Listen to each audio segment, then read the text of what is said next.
There we go. Thank. How about Yes, now? we are Can, in. can We you are hear in. me now? Okay. I I can don't hear know you what now. happened.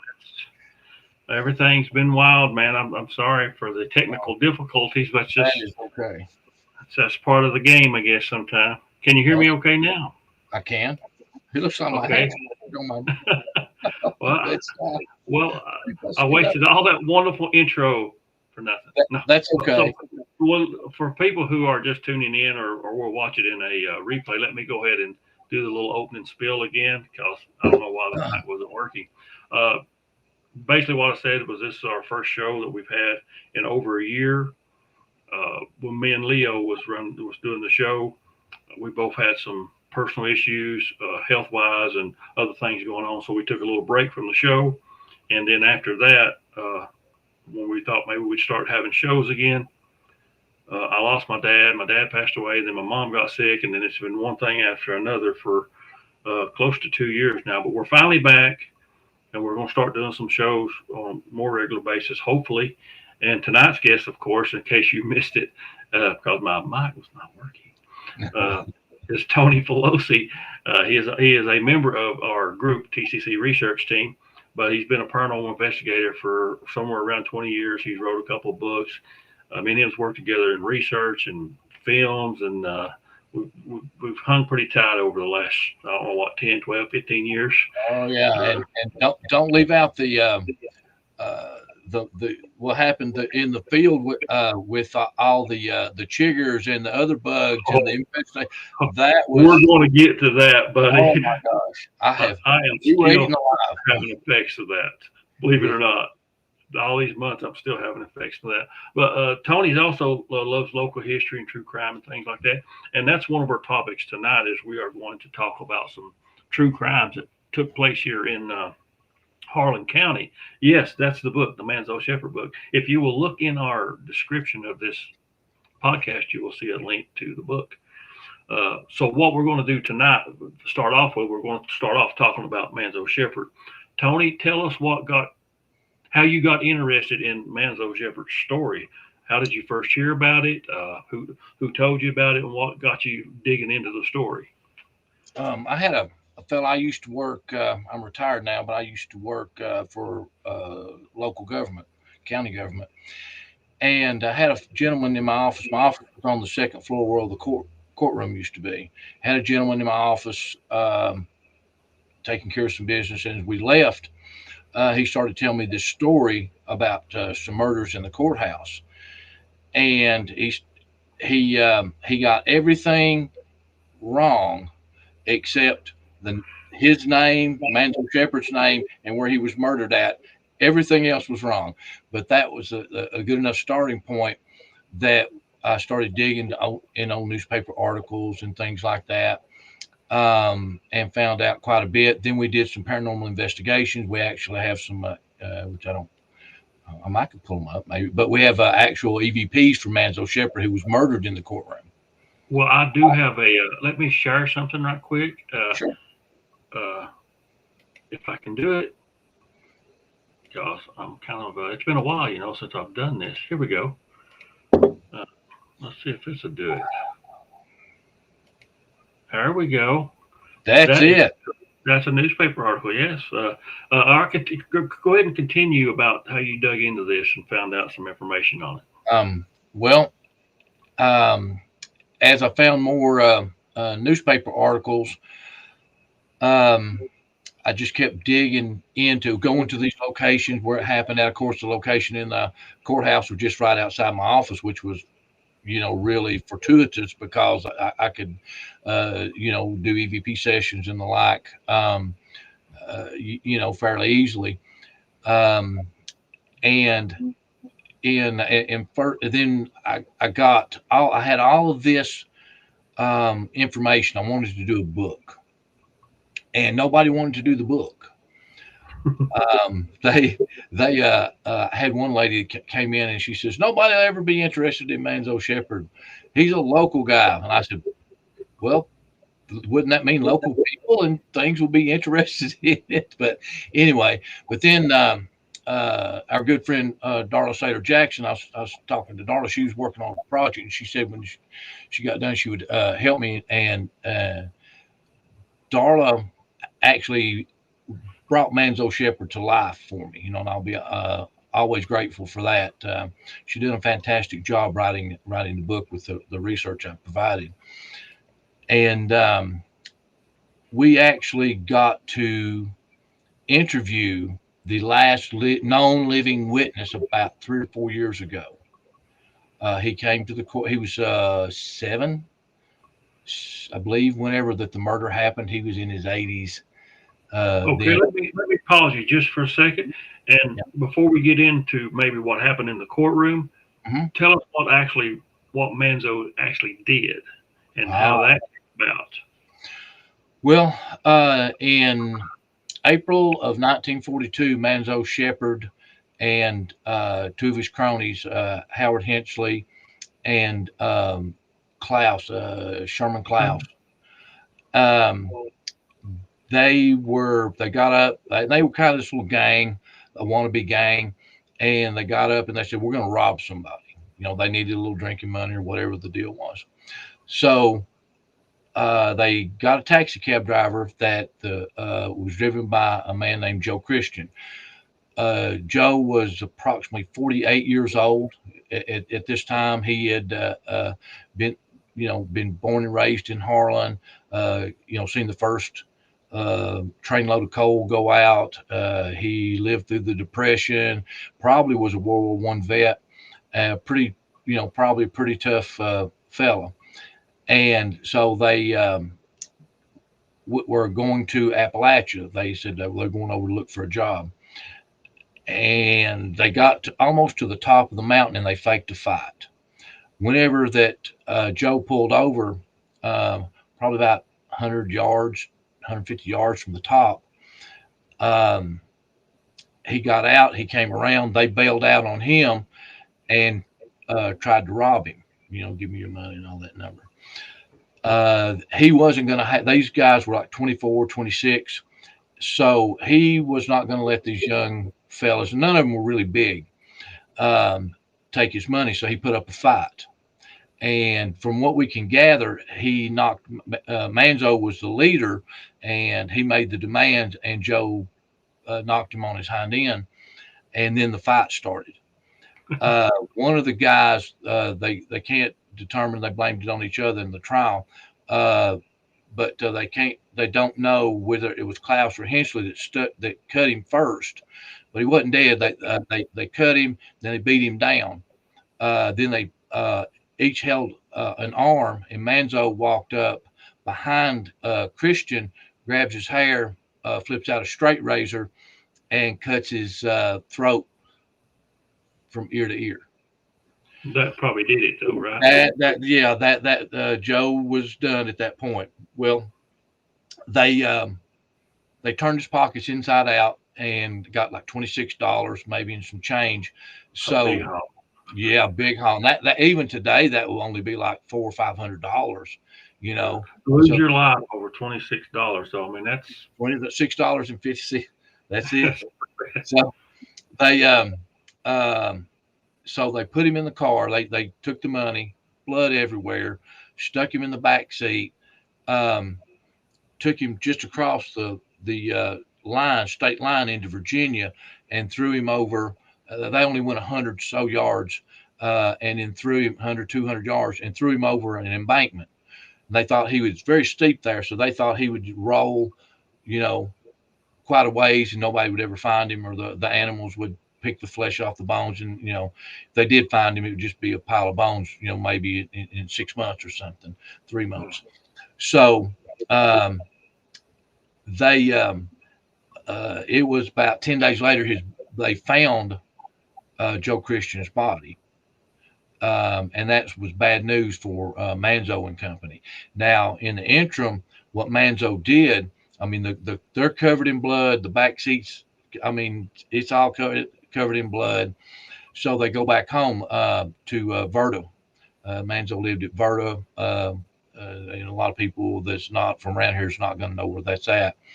But the uh, middle of nowhere.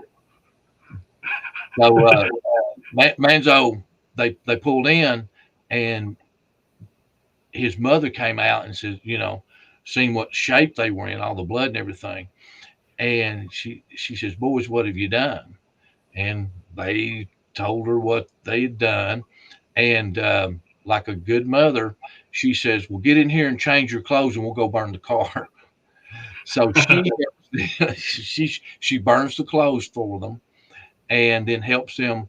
They take the car not very far away and go up a hollow, and they take the plates off and then burn the car.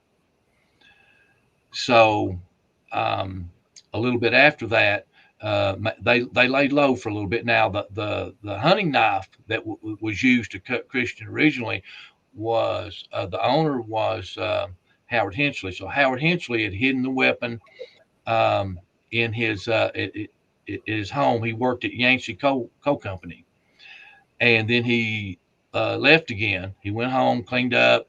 Um, his wife and they hadn't seen him for days, and she asked for money. The kids are haven't had anything for a couple of days. I need some money. Do you have any? And his response was, "Well, I have more than I left with."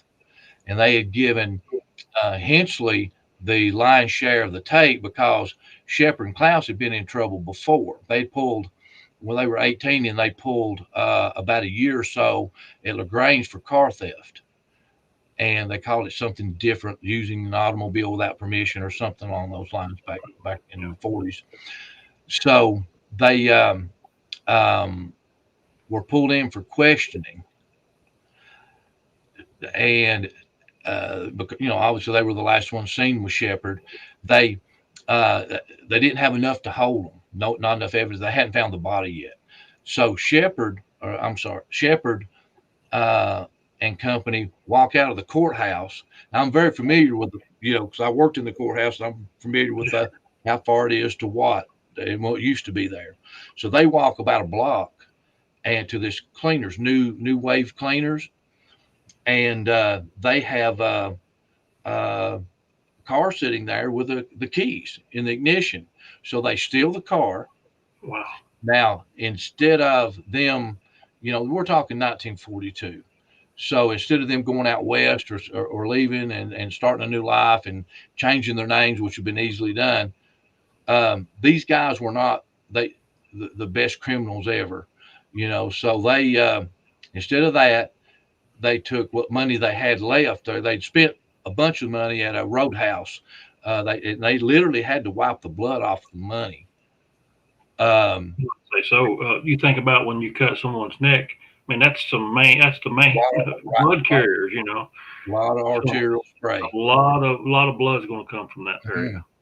So they steal the car. Now, instead of leaving town, they said, "Hey, let's go get our girlfriends and some liquor. Then we'll go to Virginia again." Why they kept going to Virginia, I don't know. Um, but they went and got their girlfriends. There was three or four of them, and some liquor, and off they went. And they got pulled over for speeding outside of Fredericksburg, I believe it was, Virginia. And they found the one of the murder weapons up under the seat, the hunting knife. And so they call back from Virginia and say, "Hey, we got these guys. Well, this guy and Klaus was driving. He didn't have a license, and they were, I think, they were under the influence as well." So they cut the women loose, and then when they find out that in the interim time, the body was found, and so there was an arrest warrant for them. The grand jury had indicted them, so they were extradited back to Harlan County to stand trial. And the first trial ended in a mistrial. It was May 19th, 1942. And there was a preacher, a holiness preacher from Everett, Kentucky, that wouldn't vote for the death penalty. So it hung the jury. And immediately after the verdict, the sheriff arrested the pastor and jailed him for obstruction of justice. Which, I mean, it was Harlan in the 40s. So, Well, uh, you know what? that's an important point. What people probably don't know about this area during that time, it was a rough place. Very Uh, rough. if you was a weak guy or you wasn't a tough guy or didn't want to stick up for yourself, you was in trouble. Yep. It was just a rough area, even all the way up in probably into the late 70s. It was still a pretty Late rough area. 70s, 80s. 80s. Yeah, yeah. Because we were in the coal fields I started in the coal fields in '81, and it was still rough, brother. We hauled a lot of coal, and but that story's for a different day. But I can promise you, it was still rough. Okay, what happened after they arrested the pastor? What happened after that? They had another trial 2 days later, May 21st, 1942. Um, toward the end of the trial, uh, the Mr. Christian's sister, Mrs. Heaton, was there along with her son, which was his Mr. Christian's nephew. During the proceedings, he was slipped a pistol by one of his female cousins. They were Mhm. patting the men down to keep from a shootout occurring in the courtroom because, like you said, it was rough back then in Rough those days. area. Yeah. So, but they weren't, for obvious reasons, patting the females down. So she had slipped him a 32 caliber revolver, and Mrs. Heaton, Joe Christian's sister, was getting very distraught, and she thought that he was going to get off, that Shepard and company were going to get off for killing her brother. It was a brutal murder. There were 300 people in the courtroom that day. The balcony was full, the courtroom was full, people out in the um, outer area. Um, and as she started, I don't want to say wailing, but she was very distraught, crying, probably sobbing. Uh, Shepard turns around and looks at her and smiles and laughs. He was playing the bad guy part to the end. Well, So it was his. he was kind of taunting her a little bit, I guess. Oh, he was. He was taunting her, and he that was his final mistake. So as he turns back around, Jack Heaton, the nephew, steps forward 3 or 4 steps, pulls the 32 out, shoots Manzo in the back of the skull.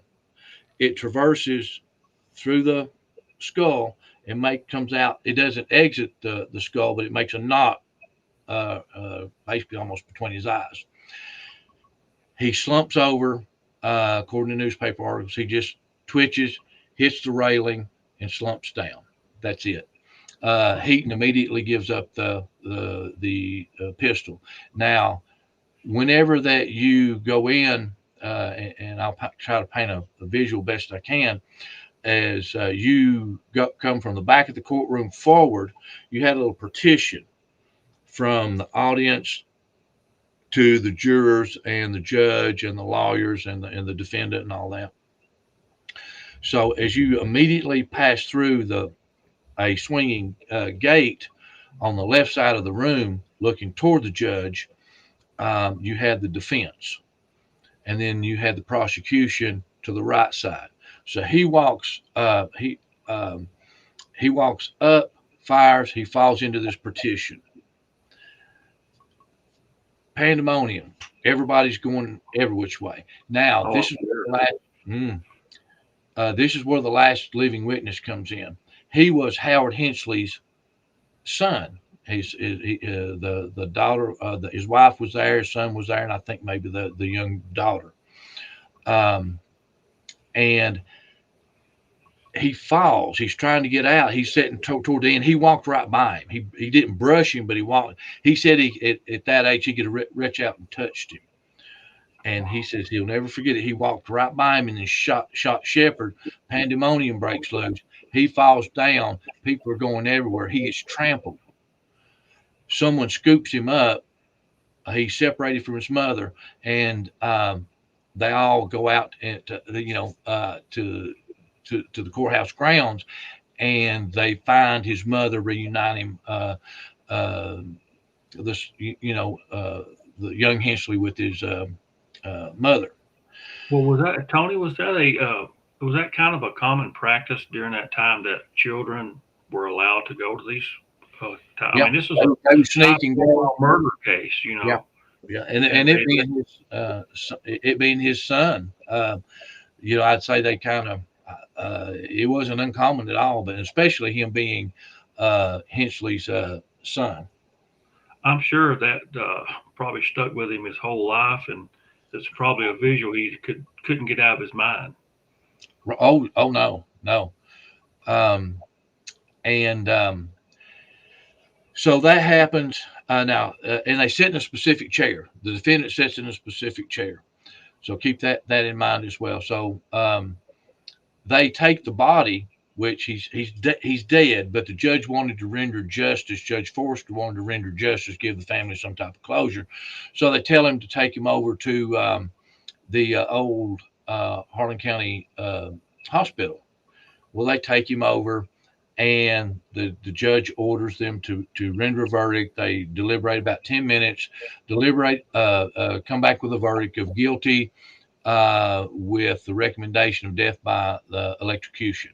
The judge accepts it, taps the gavel, um, agrees with them. They pick up the phone and call over to Harlan Hospital and says, what's Shepard's status? He's not been dead 2 minutes. That it was made up from the go, from the Right. jump.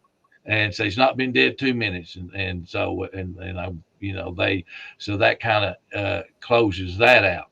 Now, the other ones are tried, Shepard and Klaus, or not Shepard, but Klaus and Hensley are tried 6 months later, and they plead guilty to avoid the death penalty and are sentenced to life imprisonment in LaGrange. Now, they're judged in the same chair that Manzo sat in. Wow. So Okay, three people in one chair. Yep. Now it's even better. So 3 months after that, Heaton goes on trial, and he's sitting in the same chair that he shot Shepard in. And they said that during the trials of Klaus and Hensley, that any unusual noise, they would jerk and look behind them, look Oh, behind yeah. them, yeah, thinking they were going to be next. So Klaus or uh, the nephew's trial, Heaton's trial takes off, and the prosecution says, um, what happened? He goes, well, he laughed at my mother and scowled at my mother, and everything went black, and I shot him. I killed him. I did it. And they go, well, now, is that all you have to say? He says, that's all I can say. I shot him. It went black. I just blanked out, and I shot him. And they go, well, there's not much they can say. He's just, he's admitting to him. 300 people saw him too. Right. So the defense does the same thing. He tells them the same thing, and they all kind of just look at each other and they go.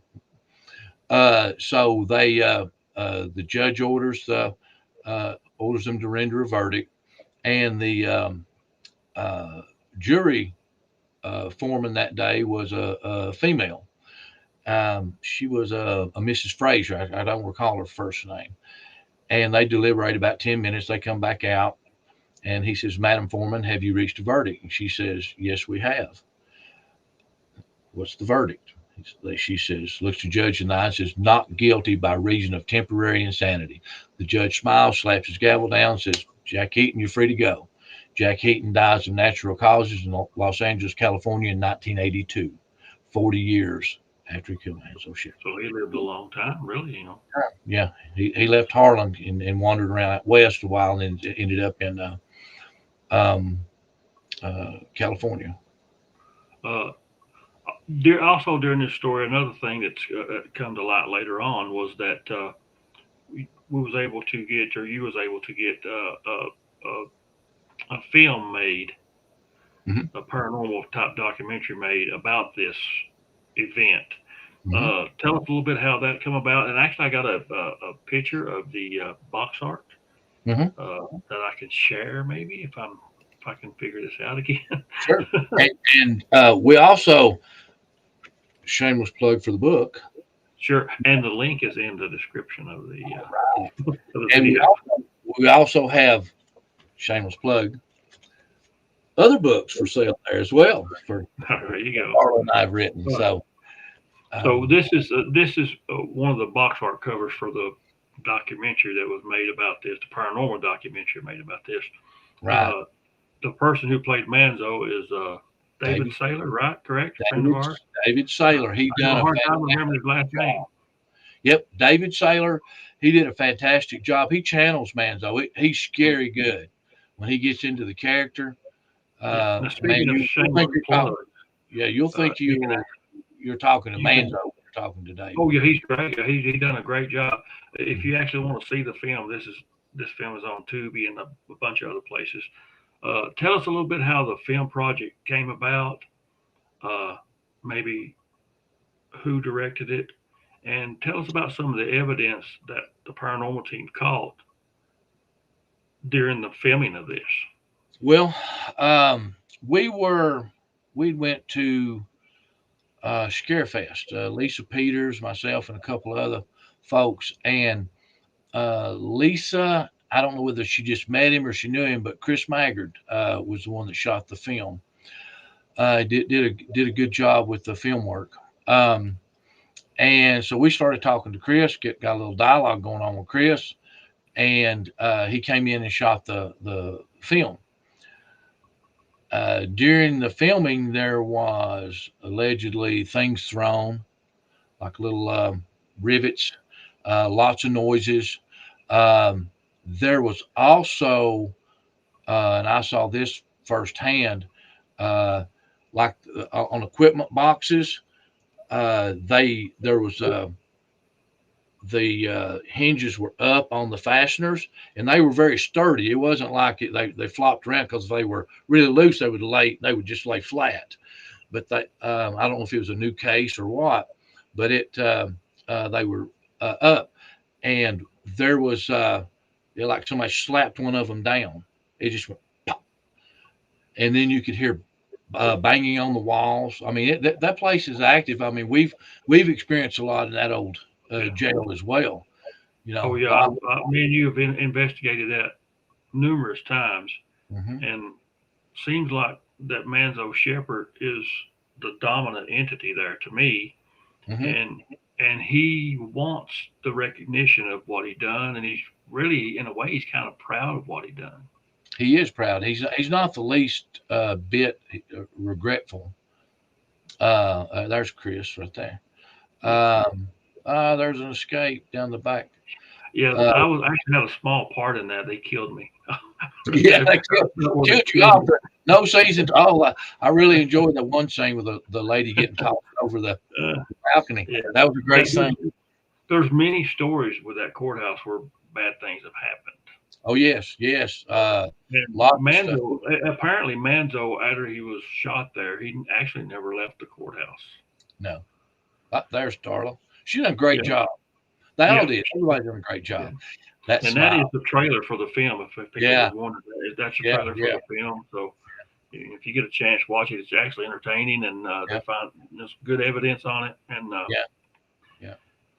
That was a great scene right there where uh, Shepard's just been shot. You know, Darla been she portrays Mrs. Heaton, and where that Shepard had just been shot, and all of a sudden she gets this evil smile. You know, I thought that was pretty cool. Very how cool. many days did it take to film that documentary? I know he was in here for several days, wasn't it? Gosh, yeah, probably four, three, four, five, something like that. I mean, and they came in before. You know, they always come in and check out the location before they start. But there's a lot of work went into it. And I couldn't go on without saying also, I mean, Haunted Discoveries also come in and done some uh, episodes in the jail and in Harlan County in general, but they also did one there in the jail about Manzo Shepherd. It turned out real well. I watched it when it first aired. I don't know, Hmm. probably what, 6 months ago. Yeah, something. Maybe not that long, but if Yep. you watch that too, them guys are really good. It Great was easy to folks, work man. with, I can't easy say to enough. work with. Fantastic, very super talented folks, very down to earth. I can't say enough good things about them. I mean, they're not like a one and done type uh, folks that come in and you give them a few locations and then they won't answer your call. They don't know you till they need another location. But these guys are they're top shelf, very professional. Um, Hey, tell us what brand. we're looking at right there, Tony. You are looking at a sale. That's for two people. No heat. I'm sorry, just heat, no air conditioning at all, which they didn't have AC in jails in 1922, I guess, when it was built. Um, the but yeah, that was for two folks right there. That was a real hard time. Oh yeah, I mean And that's the bathroom. If you're on this bottom bunk and you're laying with your head down that way, and the guy up here at on the top bunk decides he wants to use the bathroom, that's right. That's right. you're in a bad spot, man. You are. So like give me a warning, buddy. I'm moving if you're going to use this toilet. Yeah. There But you go. this It, was it, all the cells in the jail are like this though. I mean, yes. this Yeah. wasn't the torture chamber. They're Mhm. all like that. Yeah. Unfortunately,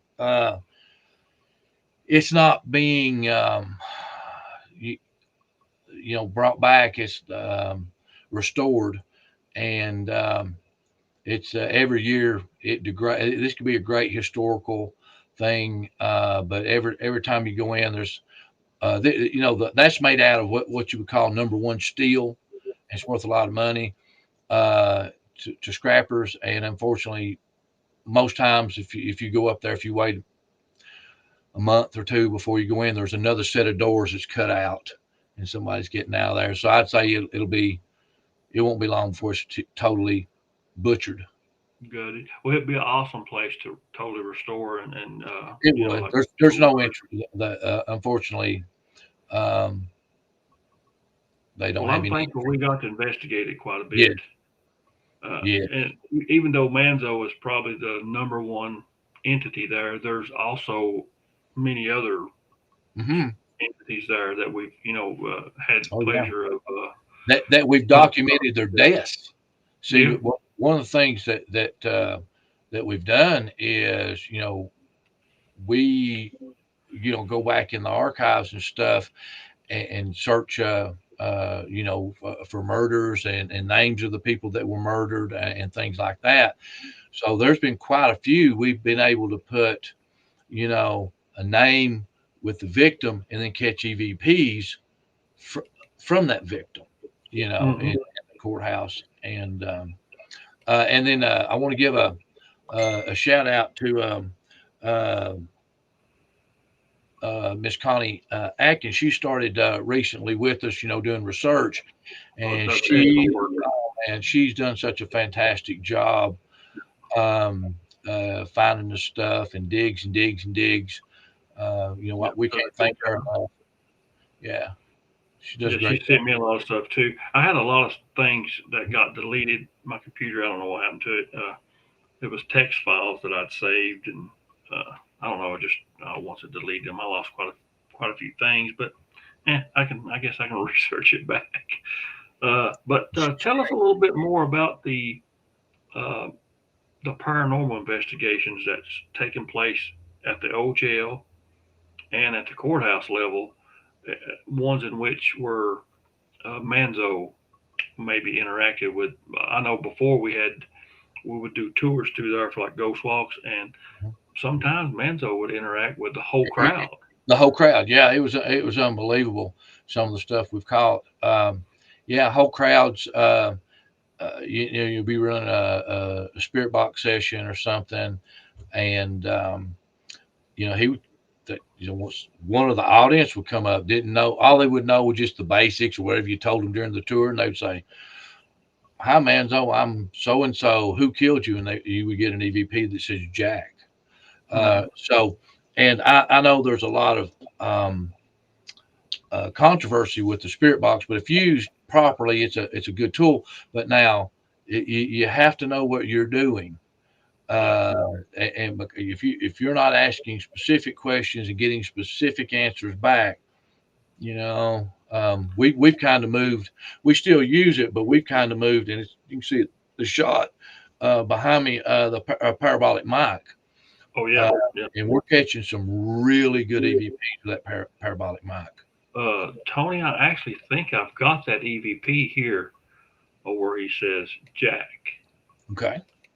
Let me see if I can dig it up just a second. Yeah, I have. I have got that.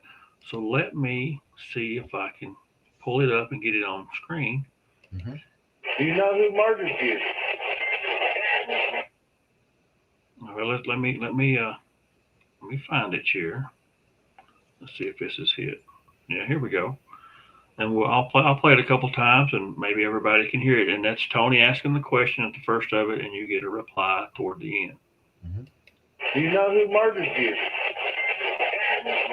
Yeah. I I had hear. a really, really clear one. I don't know where it's at. I should have gotten it, but that's pretty clear. But I have one Yeah. that's like us talking that Well, says the same thing. over But time, you get better at clearing them up. mm-hmm. Well, and here's the thing, Tom. Uh, these EVPs were caught 3 years apart, Uh-huh. uh, and same question, same answer, but really clear, very clear. And no, it wasn't. It's not only EVPs. I know we had some stuff where a ball was hit. Oh yeah, Uh, yeah. Do you have that clip? I don't have that clip loaded up, but and I know we've had stuff where I Mhm. heard you tell about it where people seen people walk through there and it's Oh yeah, real. yeah. Full body apparitions. Uh, um, I'll use her first name. I won't use her last name. Miss Carrie works. Uh, she was employed by the same people that I was, and she was Hmm. working late one night. And there's we have a camera system in the courthouse, and she's really really nice young lady, very intelligent, very truthful. I mean, just you can take whatever she says to the bank. Uh, she was working late one night and looks up uh, on her monitor, and she sees this lady dressed in 1940s, 30s, 40s dress, and full bodied apparition, plain as day. She said, "What kind of?" She thought it was somebody coming and working with us on a reenactment at first, and she looks back down, looks back up, and the lady's looking dead at the camera. And Carrie says it looks like a slight breeze is blowing her hair and blowing her clothes, not just barely moving it, not violent or anything. She's looking at her now.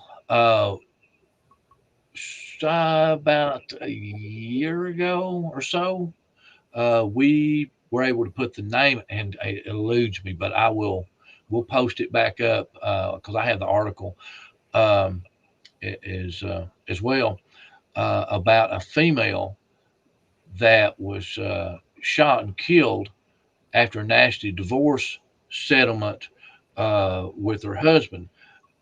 She was the female bailiff. She worked in the courtroom, and he worked in the court system as well. And they split up. They had 3 or 4 kids. They split up, and were arguing. And the other folks won't know this, but you'll understand what I'm talking about. Right as you come out of the judge's office and start down, you'll go left down the stairs, down the Hmm. stairwell. She was killed on that stairwell, probably 10 feet from where Carrie saw the apparition. Hmm. Well, another thing people may not realize too, the layout of this is the courthouse and stuff Hmm. on the bottom floor, and above it is the jail. Hmm. So I mean, they just bring the prisoners down if they Yeah. had trial or Yes. if they were sentenced, they just take them and book them and put Yes. them in a jail upstairs. It was all Well, together in one building. Duncan Caldwell, we used to hunt with us quite a bit. Duncan's a talented investigator, Very analytic. Huh? He's a fun guy too. Eh? He's a fun guy. Oh man, I have so much fun out of Duncan. I'll tell some Duncan stories here in a minute. Uh, he will run, so stay in front of him because he will And run he's a you good over. sized guy. He, So give him yes, room. you do not want Duncan Caldwell to run over you. Um, so Duncan and I are doing well. That clip you just played was caught while Duncan and I was doing an EVP session, and maybe Belinda Taylor was with us as well. I'm not positive. I think she was maybe. Belinda used to hunt with us quite a bit until her health wouldn't allow it, and she moved away. She was a good investigator. But yeah, Duncan and I have seen everything. I mean, crazy EVPs, doors open and close. I mean, no, I'm not talking about just like barely open, like the HVAC system kicks on and it creates pressure and pulls the door. I'm talking about heavy doors slamming, and the double doors before they did the remodel, uh, like this, just two double doors. And you would be doing an EVP session or be doing an investigation in the courtroom, and the doors would shake like that. Footsteps. We were doing an EVP session one night, and I said, "Well, if you're here," I said, "walk up to the table and talk to us." And I didn't provoke, but I might have been poking them a little bit. And these double doors, these big heavy fire doors, went slam, and then heavy footsteps, don't, walked right up to the table. And with Duncan and I'm like, okay. And so I don't think we even got an EVP from them, but they dang sure let us know they were there. Tony, do we know how many people have been killed in between the jail above it and the courtroom? How many people have been murdered in there? I know some of it was over some election stuff or something years ago where they shot a guy there, but there's been numerous murders and mysterious Yeah, deaths in that yeah. building. You had the Turner Howard feud, where tons of them were killed outside, inside. Um, you had uh, people that were beaten to death, some by old timey law enforcement. Now that's not enough. I have a lot of friends in law enforcement. Mm-hmm. It's not nothing like that nowadays. I mean, Different time frame. different time frame, man. All the guys I know were A1. Very very good officers. Well, see, I remember, if I remember correctly, because I've investigated with you quite a few times. There was one fellow that was killed with a broom handle that we know of. Yes, Uh, Boji Turner. then Manzo was killed there. We know of. Yes, Uh, I mean, suicides. You had the gross lady and that's not. She wasn't a gross person. That was her actual name, Miss Gross. She burned to death. We yeah, that's caught what I was thinking of. we caught some EVPs where they processed the females, and again, these EVPs were caught years apart, and same EVP. Were you treated well? And both EVP says kicked. Yeah. I remember we Um, caught some screams too. oh yeah, It yeah, was, yeah. That's right. it didn't come through a ghost box. It was actually caught on camera. Yes. And It's in one of our first documentaries we did, yeah, which the in documentary prison didn't do spirits. very well. It's got some good stuff in it. Yeah, in prison spirits. In Prison That Spirits, yeah, we caught screams, phantom screams, and that was yeah, right in the room next to where the lady burned up. right. And uh, we caught, you know, shadow people moving from back to front. We have that on film. We have, I mean, it's just tons and tons of things. But as far as a number, I couldn't put a number on. It's just been, Punch. I mean, gosh, Well, and the girl got well I would say just what I know of in the courthouse and within the block around the courthouse. Um, now, also, this the jail's built on the Indian, a Native American burial ground. The whole town is. The whole town is.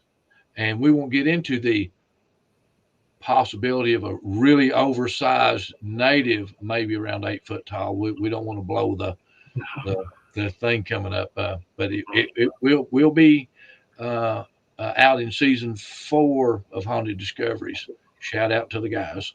But we know there's probably at least been 8 to 10 murders inside of that building in that jail. Man, I'd say just in the courthouse from 1922 to 25, 30. I know it's a bunch. I know I count 8 or 10 myself. Yeah, Miss Atkins has found another half dozen. Mm-hmm. You know, just like stuff gets lost in time. You know, yeah, and it'd be like somebody just walking in and had a some sort of spat with a judge or somebody that worked there, and they just walk in and shoot them. Just blow them away. Voices out of thin air. If it wasn't a prominent person or something that blew up on a national level, some of those murders didn't get covered. I mean, they might have been a small article in the paper. Right. That, John Smith got killed by Hank Johnson. That was about the end. That was it. Because it was just so common. So common. But yeah, I would say in the courthouse, that many, and probably that I know of, and I know there's more, that many within a 2-block area of the courthouse, multiple shootouts, murders. I mean, just man, it was crazy time. But now, do we want to talk about the second part? The little boy that saw the murder, and he was the last. Darla and I interviewed him. Just for people that's joining us, this is the little boy who was at the courthouse when Manzo Shepherd was shot in front of 300 people. Yep, it was Howard Hensley's son. His name's Stanley Hensley, and Darla and I talked about how we were going to finish up Manzo Shepherd in the book, because definitely there needs to be a part 2, and how this happened. And there's a real twist to this story as well. Because I researched Manzo for 7-8 years before the movie got made, and so I thought, we're still doing it. We've not stopped. But I always thought, that I didn't know why I wouldn't let go of it.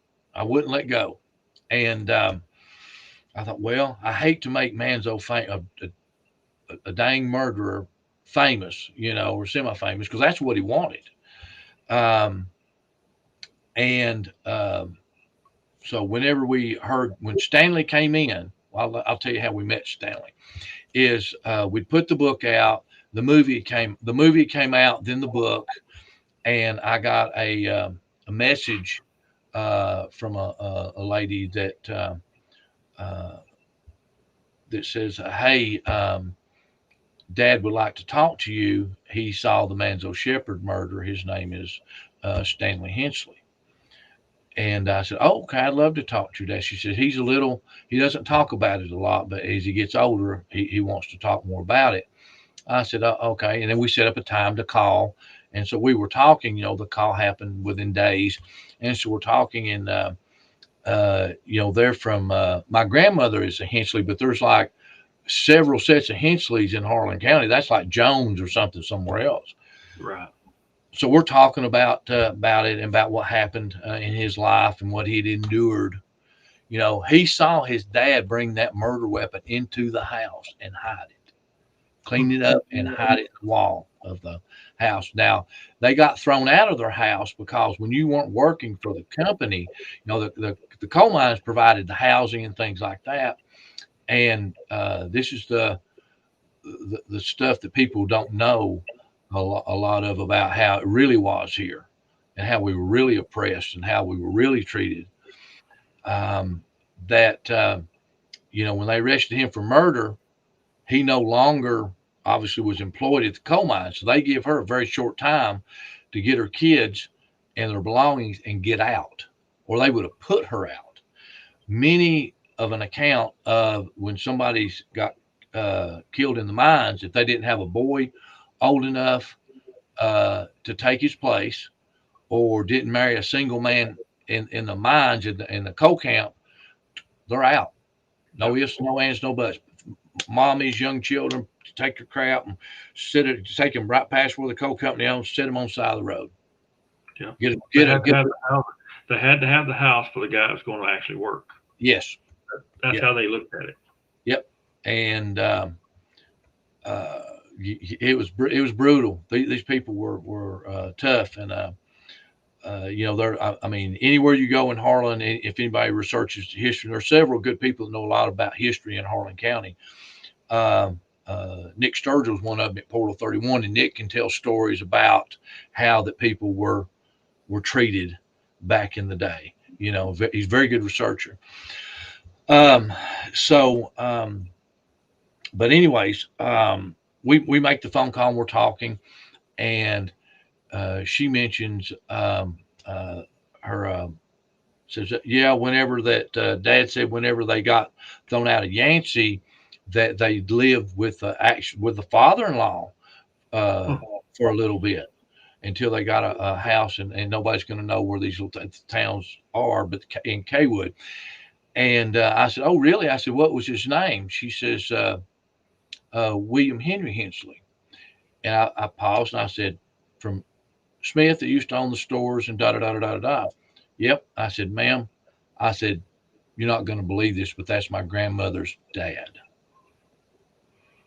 So And you end up having a connection, a kinship with the guy who shot Manzo. right. And she thought I was full of baloney. Yeah, full of baloney. And she says, well, honey, what's your grandmother's name? I said, her name was Elvie. And big long pause on the other end. And she says, I have a photograph of your grandmother holding my dad when he was 3 years old. And she gave Wow. it to me, sent it to me. And so Stanley's mother, you've seen and I have photos. I don't have them handy. I wish I thought about it. But if people want to know, want to see the photos and stuff, they can give you a holler, and I'll come back on and we'll show. Be glad to show them. And Rosie the Riveter, where they're doing this number and they're in their uniform. The uniforms were a real thing. That just wasn't a poster.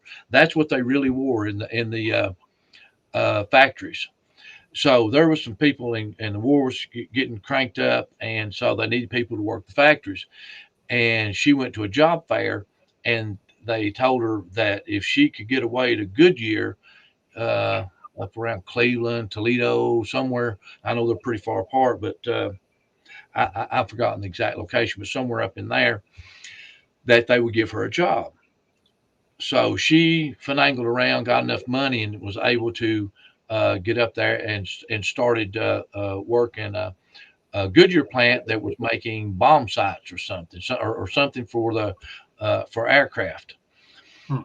And she had to put Stanley because they didn't have anything. She kept the little girl because she was too young to be put anywhere. It needed to be with her mother, and put Stanley in I don't know, with the Presbyterian school or so. I mean, I have it in my notes, but it was uh, a school for like orphans and people like that. I think, but he went through school. Um, his mom had remarried, met a nice guy, remarried. They got Stanley out of the school, and he worked his way through college. He would go to, now this is straight from Stanley, everything I'm telling you. He would work a year, save up his money, and then go to college a year, work a year, go to college a year, and end up getting some, I forget the degree they got. It was very impressive. And he went to work at the same factory, Goodyear, that his mother had worked at. So, and he overcome all and had a beautiful family, all of them really nice people. And I think Stanley told me he met his dad once, and none of them served life in prison. Let me back up a little bit. They sentenced them to life in prison, but life was so cheap in Harlan County, they were out in 5 years, I think. they were paroled within 5 years or so. And and he met him one time, and he said he never wanted to see him again. Just didn't care for him, didn't like him. And there's a very good possibility that I met Howard Hensley at my grandmother's, because how I was probably 20, 21, and you know how the older folks would come in and visit and stuff, and you're not really interested in going hanging out with them. You're going Right. with your buddies.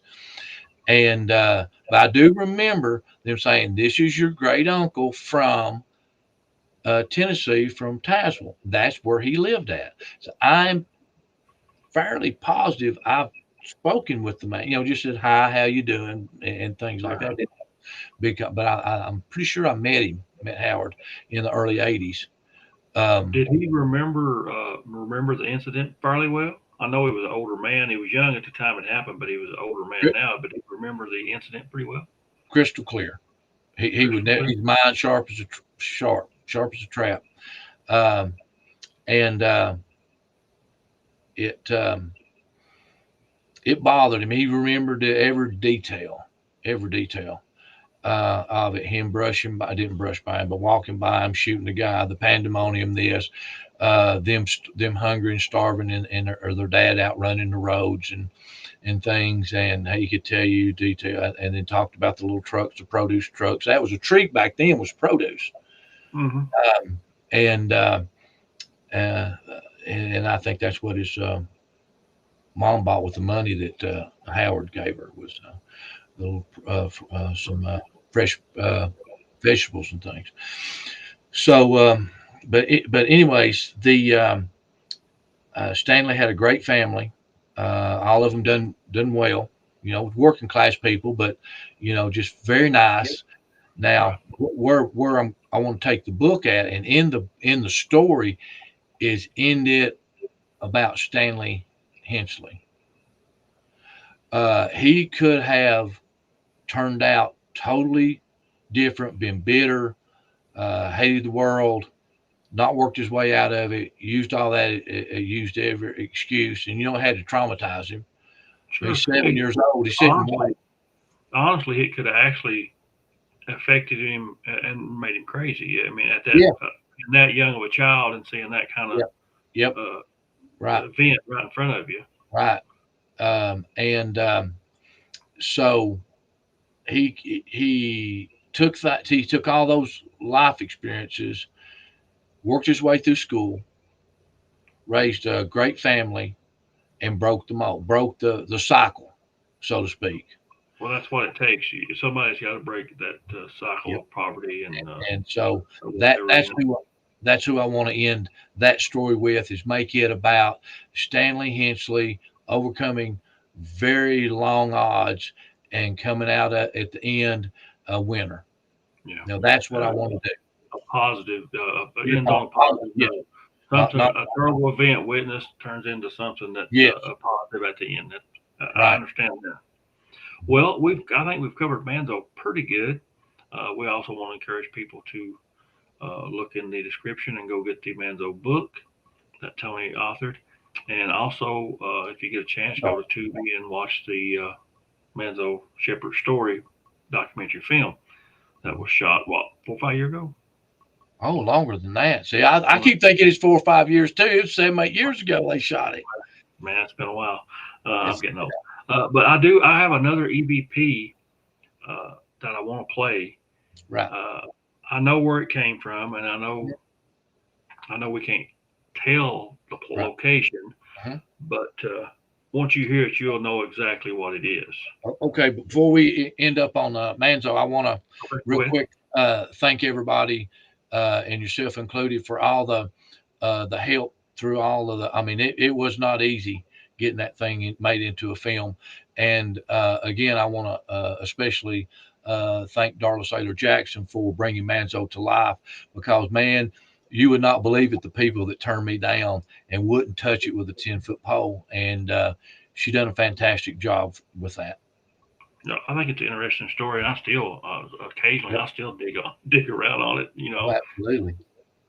But I do have an EVP I want to play, and we do paranormal investigations. And I wasn't with you when you caught this EVP, but I do know the story about it, and I know instantly you hear it, you will know where it came from, and you can kind of fill us in on the story, or maybe without giving the location away, uh, and maybe without getting too graphic. But sometimes when you tell things, it's a graphic story. You can't help it.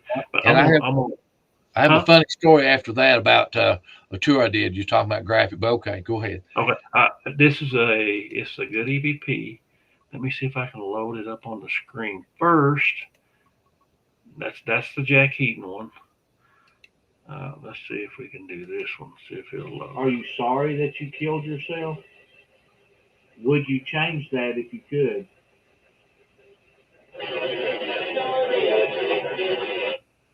Let's play it again. You'll hear the reply at the end. Oh yeah, I hear it. I hear Let's it. see here. Are you sorry that you killed yourself? Would you change that if you could?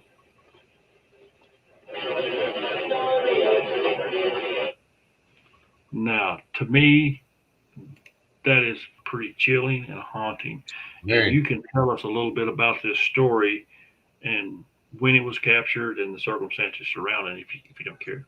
Gosh, I don't know, 5, 6 years ago. I mean, we do so much, time gets away.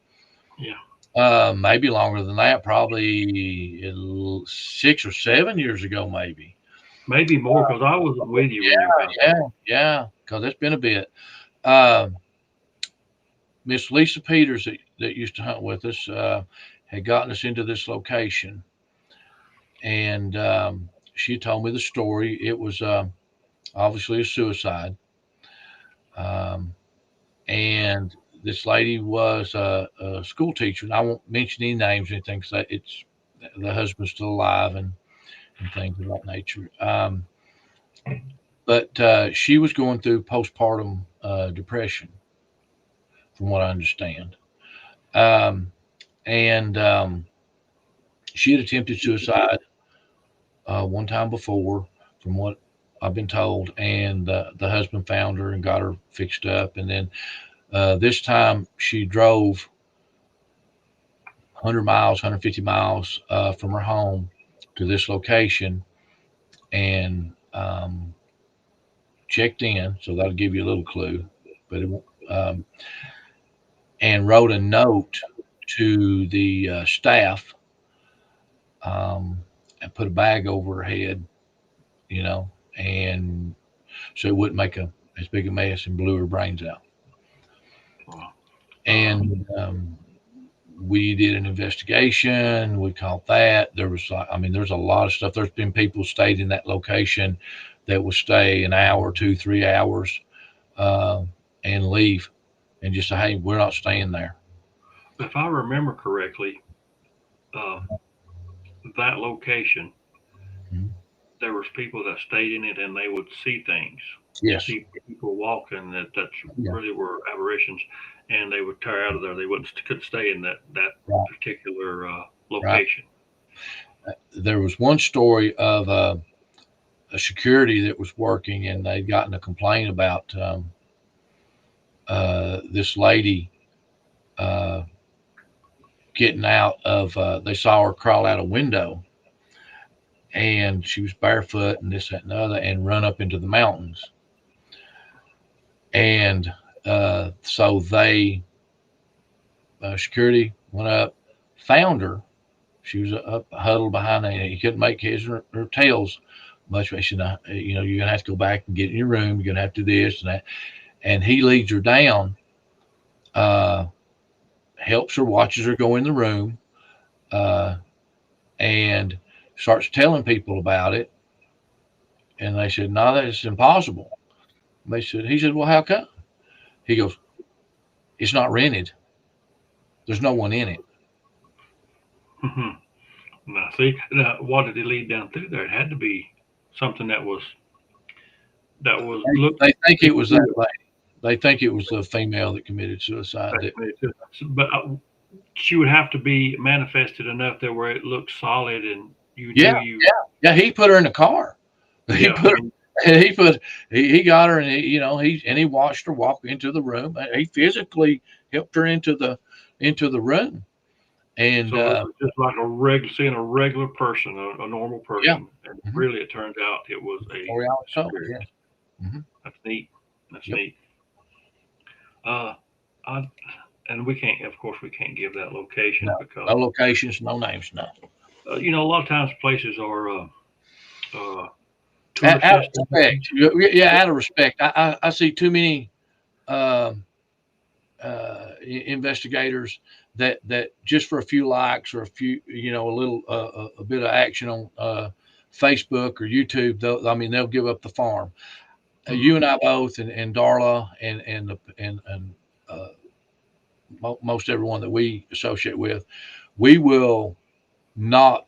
We've not posted really good evidence, Tom. You and I, because we didn't want, you Yeah, know, to either hurt the families right. feelings or they just something. I mean, you have to have some common sense in this and some Well, if it's a business, I know one place that they had it on camera. Uh, it was a store, and the guy was staying in the store all night. Just that was pretty. It's pretty common around here because sometimes they'll break in. People will, uh-huh. and he sees a guy in the store on the camera because he got a camera back there where he's sleeping, and everything's locked up. But he takes his cell phone out and takes pictures of the monitor, and you can Uh-huh. see the guy sitting there. And he goes in there, and the guy's he's not there. Not It's a there. ghost. And they Right. claim it was the actual owner of the store who had passed away. I don't know, maybe a year or so prior.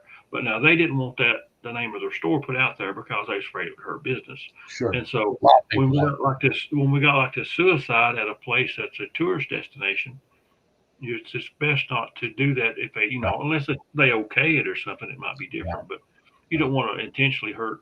We live in a small area, Yeah. and tourism is kind of more taken off now than it has over the last few years than it ever has. So we don't want to hurt any business Yeah.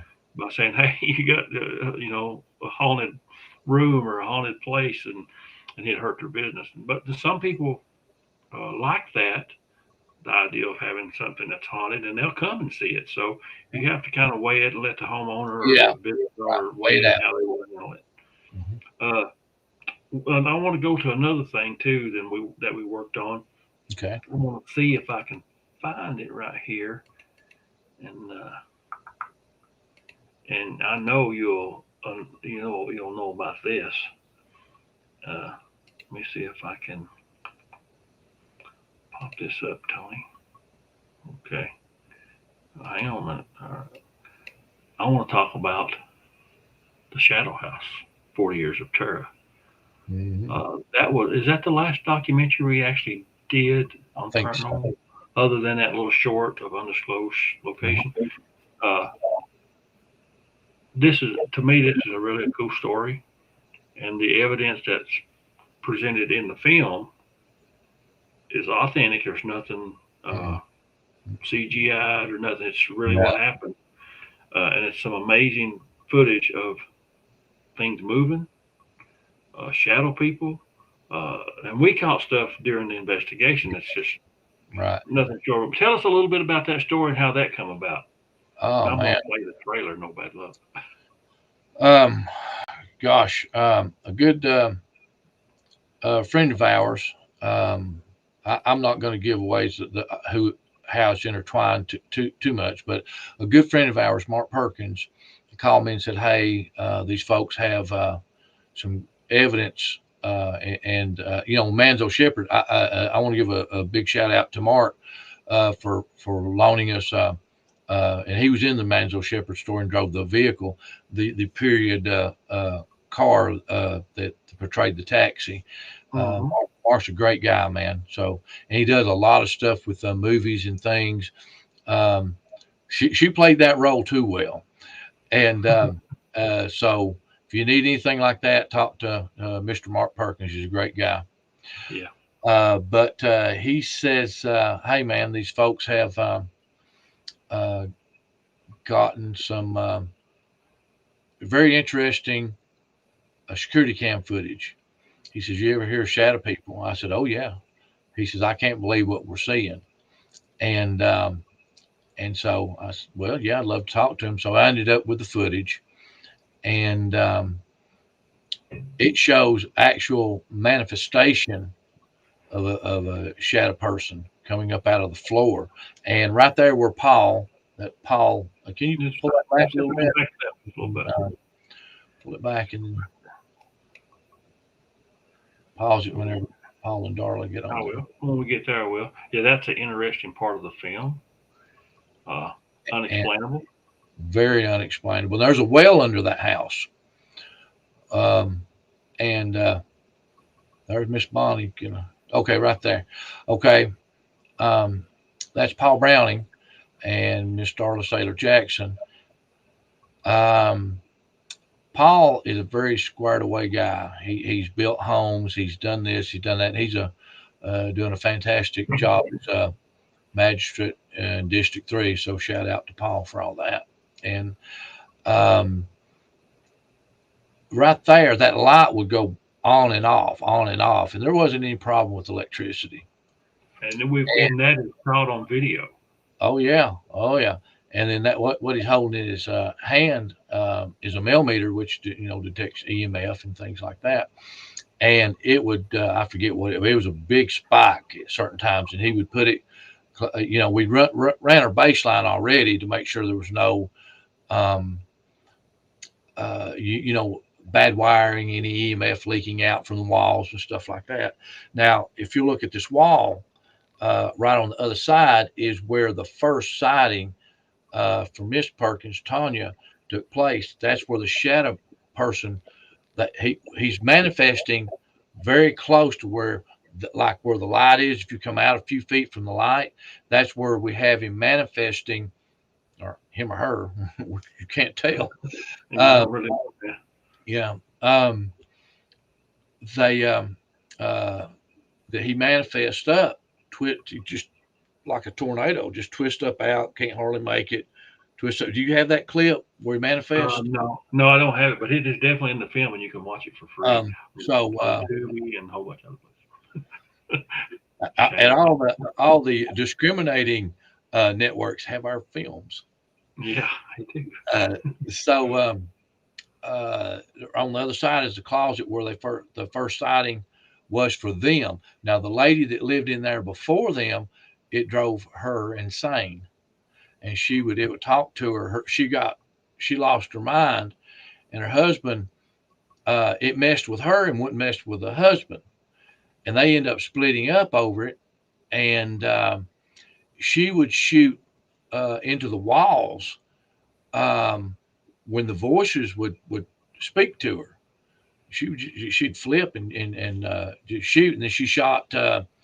She The neighborhood boys were out working on a car, and she thinks that they're messing with her, doing some things. So she comes out and starts shooting at them.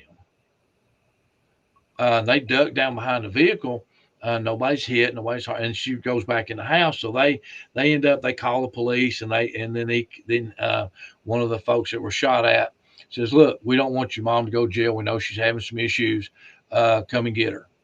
And they did.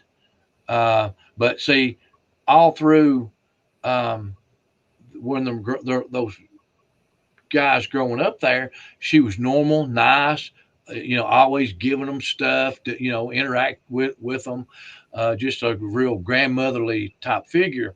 And then she loses it, goes insane.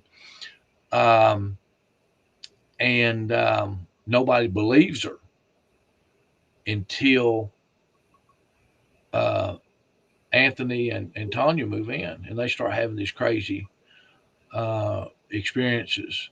And it actually followed their family.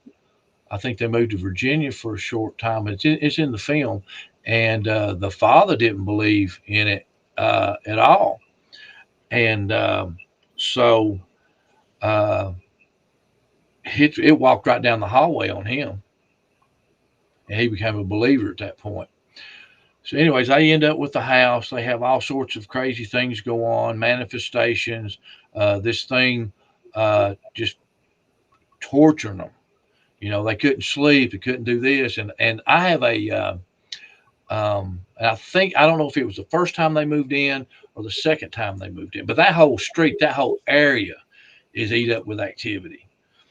But there is they opened the door and the wind was blowing slightly and it blew in. I have it somewheres. And again, if anybody wants to see it or they want to, anything we talk about, want us to bring the receipt, so to speak, just let us know. You can post them.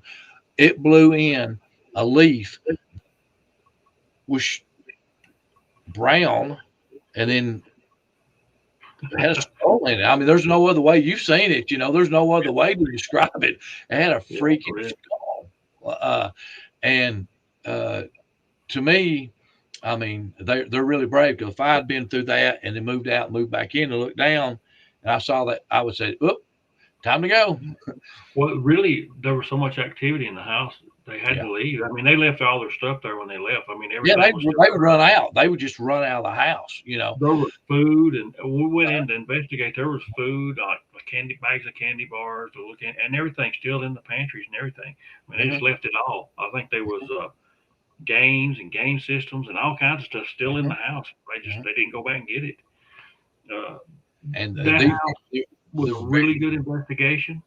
It was a hard investigation because it was such a kind of a small house and hot. And it was hot. We done it in the summertime, and it was so hot. But the film is available on Tubi and a whole bunch of other places, and I think it turned out really well. It did. It turned out real well, and everybody did a great job in that as well. We're very fortunate to have good groups of folks that we work we with. Brought in some intuitives and everything to walk the house. Miss Holly Mullins, big shout out to Miss Holly Mullins and Dallas Adams come in and did a good job. Dallas is a good guy. Yeah, and some people may think that we manipulated some of the security cam footage with CGI or something, but that's actually what was caught on there.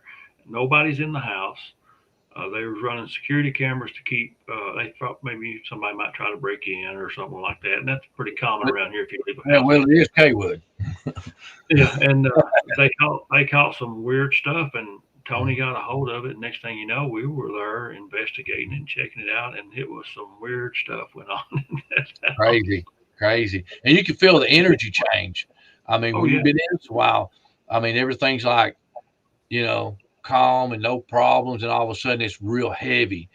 And that house, if we get time, maybe we'll go back and I wonder if he's still running the security cameras in it. I think he is. I'll ask him. If it is, I'm sure he's probably caught more weirdness. I mean, well, like you talk about, the shadow guy comes up out of the ground. You can actually see it move around the walls. Oh yeah, it runs and it looks at the camera. When it comes up, it can't make it to a time or two. Then it gets enough juice to come up and it manifests, and it's kind of like a runner. It squatted down and turned, and then it turns around, and then you can just see it just stand up and go all the way around the room. And that's not the only time we caught it actually on camera while we were investigating. So I think the film's a good watch. If you like paranormal, it ain't something hokey and something that we've faked or anything like that. It's just It is what it is. We don't fake stuff. If it's there, it's there. If it ain't, it's just not there. Right. Yeah. Anthony and Tanya give some really good interviews. Very good interview. You can tell they've been affected by this. Very much so. Very emotional interviews, because this is really, it impacted their lives greatly. But yeah, it was a fun time. But man, it was so hot in that house. It was real hot. It was like middle of summer. It was like 90 degrees out. There's no air conditioner, no fan, no nothing. None. But yeah, they lived through a lot.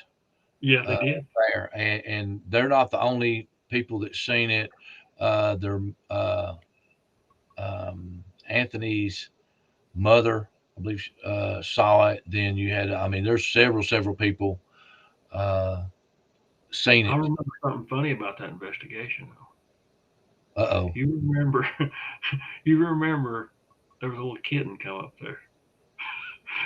That little cat would come in, and Bonnie and Jenny wanted to take it home, and Tony didn't want to take it home. We have enough babies. We have enough But babies. yeah, they fell in love with that little kitten, and it was cute and He was a everything. cute little fella. It belonged to somebody there in the Yeah, community. too friendly not to have. Yeah, but yeah, Tony didn't want to take the kitten Mm-mm. home.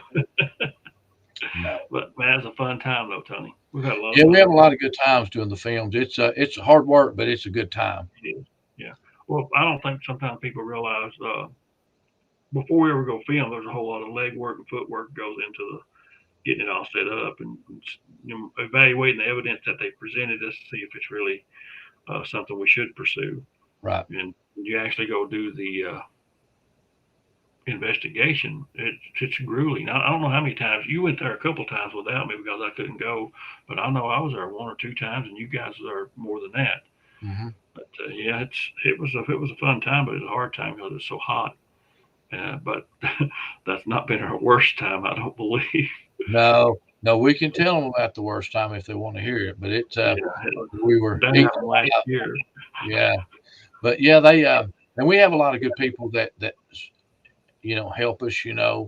Um, Jenny helps us a bunch with equipment and things like that, and then in some research, and then Bonnie will help with uh, different things, whatever's needed, and we're lucky. We're very fortunate to have the group that we have. Yeah, we got some good folks that help us, and not only that, we got people in the community who are maybe Yeah, not part of our group, but they kind of look out for stories for us and help us get yeah. location and who I, to I can't contact. And, I can't wait to get to work on some of the cryptid stories that we've been uh, people shared with us. And we have everything from cryptids to UFOs to shadow people to little people like I don't know what you would gnomes or something. I mean, well, they, they just call them little people, Appalachian little people or yeah. something. And most of the time we deal with eyewitness accounts. We just don't pull it. Mhm. And they these people are just everyday people that have had experiences, and we're lucky enough that they share them with us. Uh, Tony, I do want to talk about something upcoming, something we worked on. Gosh, I guess it's been almost a year now, uh, and hopefully, hopefully, it'll finally come out. Uh, but you can tell us more about this because you was the main facilitator of this, so you got it going and got me involved. And but we want to talk a little bit about the Expedition Oh, X there we go. Hmm. that was here in Harlan County and filmed for I don't know. You can tell them how long. I don't remember how long they was here. It was a while though. So They tell were us here. how that come about. Expedition X. We worked with um, our point of contact with. I think it was. I forget the Bigfoot show. What was the name of the Scooby Bigfoot Uh, show that came in? it was Expedition Bigfoot. Bigfoot. Was that it? Okay. So I was working with a lady named Kate Simmerly. Great person, super super easy to work with, very efficient. And Kate wanted to come to Harlan County. She didn't get the opportunity, so that thing came and went. And I don't know how many years ago it's been, 3 4, and get a call from Kate and say, "Hey, anything happening in Harlan County?" I said, "All the time." And so we get to talking, and we picked out a location. I was pushing for Portal 31, and then the that fell through because they had already had a haunted mine episode that season, and then they go, "What about Bigfoot?" And I said, "Oh yeah," I said, "I got your guy." and I told them about you, and then some of the things that we'd seen, what all that you'd seen, because you have all the most of the Bigfoot um, experience, and not because you're here, but you're one heck of a Bigfoot researcher. So it was easy to sell them on that, and they came in and they did a good job with it, and I think that will be in maybe this upcoming month, maybe sometime in March, April for sure. And also the Haunted Discovery season 4 that features Harlan is out in March or April as well. Well, now this episode we filmed, Hmm. we were under NDAs for a long time. Oh yeah, Still under them to some degree. We can't talk about details, not but until the episode comes out, right? right. But we can talk about the show a little bit. Sure.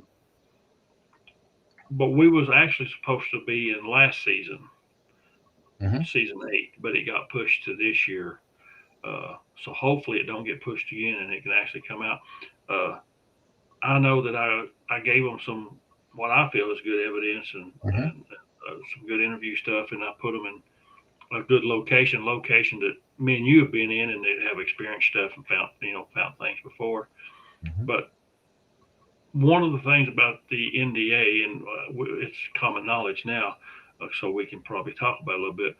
We knew who the new host was, who the new female host was, but we couldn't tell nobody. We couldn't say, "Hey," And they were great. They were great to work with. I yeah, mean, really. And for people that don't know, that's one of Josh Gates's shows. Is Expedition X. Josh wasn't here, so before everybody starts asking, was Josh here? No, he was not. But his crew was in, and they did a fantastic job. and it wasn't a small production. They had a lot of people. They had a No, it lot of was people, not. and they spent how many did they spend 2 or 3 weeks up here, Tony? Kate came in the week before, so they were here on site for 2 weeks, and then we were going back and forth, getting the logistics straight for a month and a half. Before that, there we go.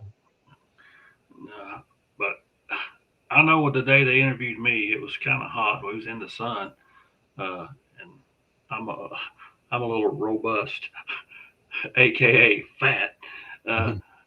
and we and I interviewed. I guess it was probably 3 hours or longer, and I know I was sweating and they was sweating, but you have to do it, and I think the information that I gave them was good. The things I showed them Oh were yeah, good. oh yeah. The location we put them in is good, and we don't know how the episode turned out. Me, you, either one don't really know. No. When it does air, and we watch it, did want to know, but until then we really don't know. But we've been under NDA and we can't really talk in detail, and we still can't. But we knew about the new host before the general public, and Hmm. I know I seen people. I had one friend in particular, and he was talking about the former host and about how he liked her and all that kind of stuff. And I said, well, I can't say a whole lot about it, but it's going to be different, you know.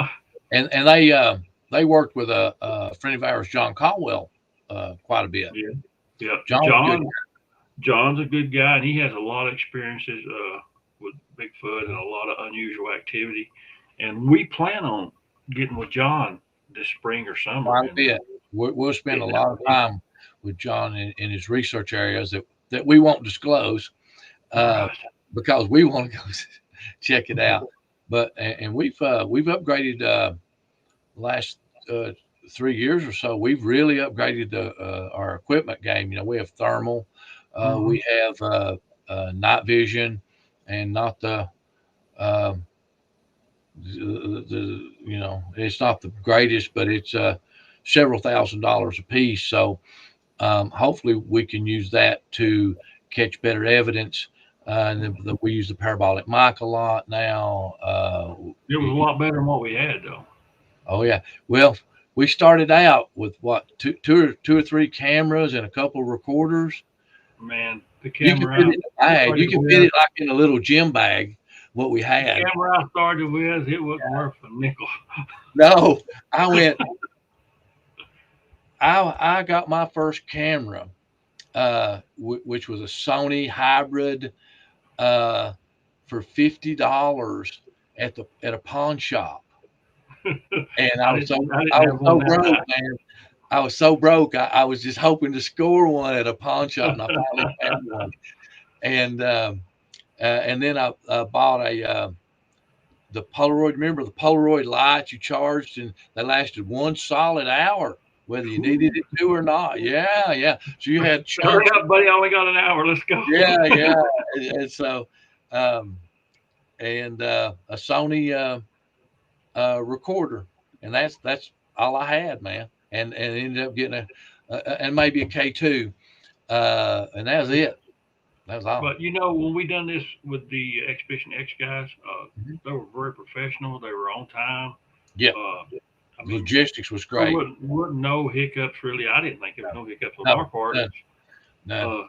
We even, I guess I can say this. I hope it's not nothing I shouldn't say, but even when we took them to an area just for some routine scouting of where they might want to go, Mm-hmm. we found what I think was evidence that day. You know, Yeah. just scouting to show them where, hey, we think this might be where you should check out. Right. I don't think I'm breaking anything by saying that. No, no, no, no. It's okay to. We just don't want to give away what evidence was found. Right. But Yeah. just that was just on the scouting to say, to show them, say, now this is a location we know that's good. We want to show you around just a little bit. We didn't go far. I mean, as far as what we need to, but we found stuff just on the scouting that Right. that was very compelling. Oh yeah. Oh yeah. And it was in a location that we've had several um, people, several sightings from Hmm. different people. And we'll kind of keep that under wraps because I think we're going to go back and do something in that area. Yeah, And we've also done this, a lot of stuff planned this year. yeah, I mean, this is also a place that you have everything from Bigfoot to UFO to Thunderbird to, I mean, it's, the Wellsprings. I don't know any other way to explain it, but like the old timers call them devil monkeys. They're not really Bigfoot that we think that we don't know for sure. They could be juvenile Bigfoot, but yeah, I mean, all these things have been seen by credible witnesses. Uh, well, let's shift gears just kind of a little bit. As far as we know, this episode is going to be Expedition X is going to be on this season. Hmm. From looks like it's going to be probably the last episode of the season. I can't say for sure because I don't know exactly how many episodes they're going to do. I hope it don't get pushed again because I'm kind of Hmm. excited to see it. Oh, And I am too. I had somebody ask me about it the other day because they gave us the go ahead to promote Yes. it. Hmm. Not details, but I ran into somebody and they said, "Hey, when's Expedition X coming?" I said, "Well, they've already been here and filmed for a few weeks and stuff." I said, "But the episode's finally coming out." And I actually had another guy ask me today. I Uh, might know the. Let me give me just 1 second here, and but once we get more information, or I don't know if they'll do a separate trailer for the episode. I think sometimes they do. Uh, we'll make sure to share it. But I hope it turns it out well. according to one of the producers, Andrew Wallman, uh, the Harlan County episode of Expedition X is scheduled to air on March 12th. March the 12th. So that's what, a For couple weeks weeks, away. man. Yeah, Yeah, two so and a that'll be half good. weeks. Yeah, I hope it turns out well. I feel like I gave them good information and we put them in good locations, and so hopefully they. We don't know exactly what they found in great detail. We know some of the highlights maybe, but who knows? I'll be interested. But to me, it's interesting to see how the episode went because all we got to really see was our little part and right. And setting it up. I think they caught some evidence on the John's property too. Did Well, they? not his Well, property, but his research area. with research area. Well, John does have a lot of experiences, and well, we used him in one of his stories in our Bigfoot the Legends reel. Right. And what's interesting about John's stories is they're multi generational, and Yeah, we've we got interviewed. stuff coming on that too. We do absolutely. Well, well, I've been kind of in a sling for the last couple of years, where my dad passing away, and my mom's so sick, and Sure. just a lot going on. Uh, so hopefully I can get back going a little more. But we have filmed some stuff. We've got folders that need to be edited. Uh, we went to one place in Kentucky, a few hours drive away, and me and Tony did a all-night investigation on a place that has a history of lots of Bigfoot activity. I mean, lots of Bigfoot activity. And that was the night we really learned a lesson about chiggers and ticks. Yes, And I still have an effect on. It's still affecting me some. And that's been months. we were uh, eaten alive. I mean, that was a. But that's part of the biz, man. I mean, you Yeah. can't. There's only that they'll remain nameless, but there's only one alleged investigator that can put on Crocs, no socks, shorts, and a t-shirt and never get a scratch or a chigger bite or anything. Well, Wow, yeah, they would have got eat up if they were where we was at. they Uh, would have. we was where we was at was it wasn't too bad as far as getting into the brush, which we did get into the brush some, but those ticks were so small that Get you. I couldn't see them. Mm-mm. A few of the bigger ones I could see, but some of them was just looked like a dot. I mean, a little red dot or something. And I got to researching on how to kill them without maybe killing me, and set in eucalyptus oil in the bath. Yeah, that works. It killed them. Oh yeah, I seen them float up, man, off the back of my legs, and I didn't even know they was there. But yeah, I seen them float up. I thought, hey, it's working. So, but yeah, that was a. I would like to use precaution I on. bought the. I have the heavy duty guaranteed bug spray. I bought a bucket of it, so we're protected. The And then Sawyer, I think the brand name Collier is is it, Sawyer. yeah. And then a number one rule is as soon as I get back from an investigation, Bigfoot investigation, I am soaking in eucalyptus. It will kill them. It Yep. will. Uh, I'm really hopeful that we'll get that film out this year as well. Uh, I've got a film I'm almost finished with now. Uh, it's almost live. Bigfoot and Beyond. Mhm.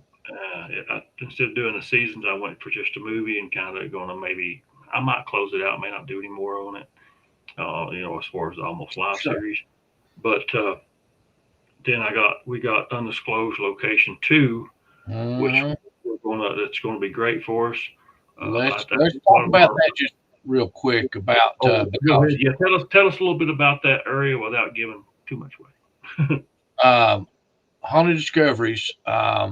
This will be rumor has it they may be back again this year.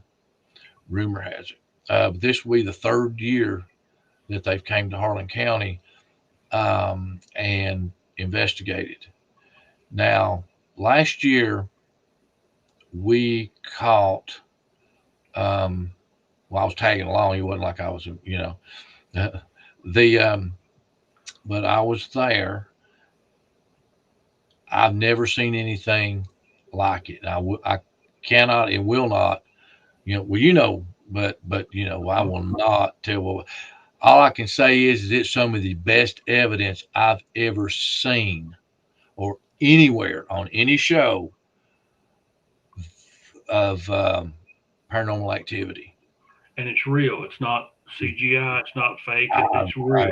it's real, and and a lot of it was thermal. Caught some on thermal, uh, and some on static cams, and I've never seen anything like. I've been at it a while, and I've never seen anything like it. And not, either during an investigation that I've been doing or on TV. I mean, I don't want to be too dramatic about it, but I cannot stress enough that this it's just unbelievable evidence. Well, here's the thing that gets me too, Tony, is that years ago we watched the popular ghost shows, excuse me, and then later on we found out that they potentially fake some of their stuff. Mm-hmm. Uh, we don't do that. Mm-mm. We don't work with people who do that. If we know Nope. it, we won't fool with them. I don't care if it's the number one rated paranormal show in the world. If they ask me to fake something, I'm out. I'm Well, done. I turned down a big show Mm-hmm. more than one time because I didn't like how they done their show. I know they took liberties on evidence that, Mm-hmm. and I didn't want to be part of that. Uh, Either it's there or it's not. That's just how I am. Whether it's And Bigfoot or paranormal or whatever. that's why I like working with Haunted Discovery so well. Is those guys are great. They're legit. It's there or it's not. No in between. You know. I wish we could get them to use a spirit box. I know they don't really like to use a spirit box, but I wish we could get them to try one. They don't have to film it. I mean, just get them to try one and tinker around with it with us. Yeah. And I think we could potentially show them that, hey, they do work under the right circumstances.